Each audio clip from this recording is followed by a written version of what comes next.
domestic and sexual violence. It leaves many victims feeling trapped and afraid. Oftentimes, obstacles prevent them from leaving. Other times, emotions make them stay. Empowering victims of violence is how Safe Passage keeps them safe.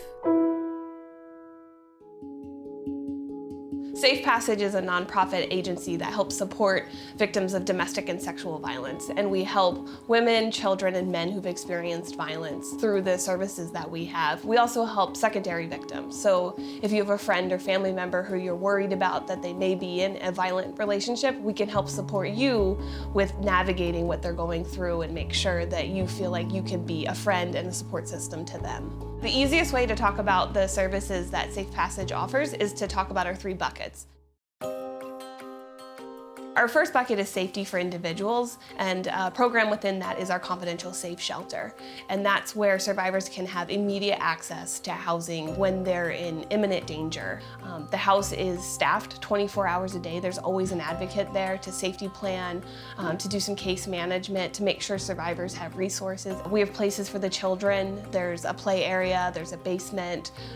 Anything that we can give them some sense of safety and control back is how we try and make sure that house is handled for them. Our shelter is often almost at capacity. We're never technically full because we'll always meet the needs of survivors, but we very often have to use other forms to make sure survivors can be safe. The most important part of our first bucket is our 24-hour hotline. That's the hotline where advocates are available to talk with survivors over the phone. We also just introduced a text line. Sometimes survivors don't have the ability to make a voice call, and so we wanted to make sure that they had the ability to reach out to an advocate in any way possible. The second bucket is our Resiliency for families. This is the bucket where we have services that help give families the ability to move past the crisis. One of the big programs in that bucket is our Children's Advocacy Center. The CAC, our Children's Advocacy Center, is the place where law enforcement or CPS contacts us to do a forensic interview if there's allegations of sexual or physical abuse. Before CAC, that child would tell that story multiple times, and every time a child tells a story, they're re-traumatized. And so now at CAC, we do the interview one time, it's recorded. Our forensic interviewers are trained in how to ask children age-appropriate questions to get their story. It's in a really child-friendly environment. Think of a living room. The child comes in and is sitting with the interviewer to get to the allegations. During that time, the non-offending caregiver is with an advocate, and they are talking about safety and options and making sure that family has all of the resources they need to be successful when they leave. Another part of that bucket is our counseling services.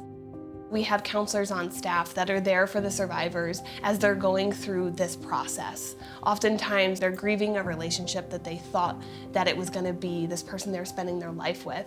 A lot of times, they still love their partner, and it's hard for them to understand how they can still love someone who abuses them. And so our counselors are there to process those feelings with them and to tell them that what they're experiencing is perfectly normal. And then to start to work on the trauma that they've experienced, because trauma changes our brain chemistry. And so really starting that process so that they can move forward with their lives.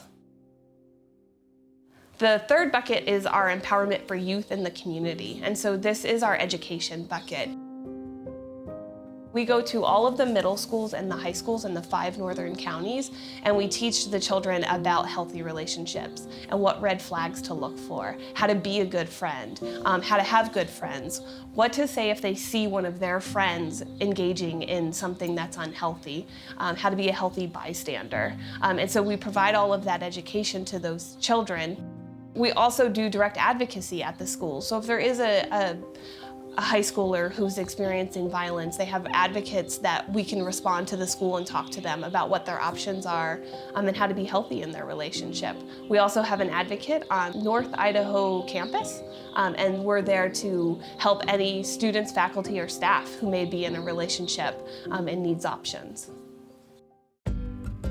The need for Safe Passage services is large. Since 2015, we served 739 people, and in 2019 we served 1,622. So we've over doubled the number of people that we're serving. We don't think that violence is increasing in the community. We think that people are finally seeing that they have services available and that they know that there's a place that they can go, and they're not living with those secrets anymore.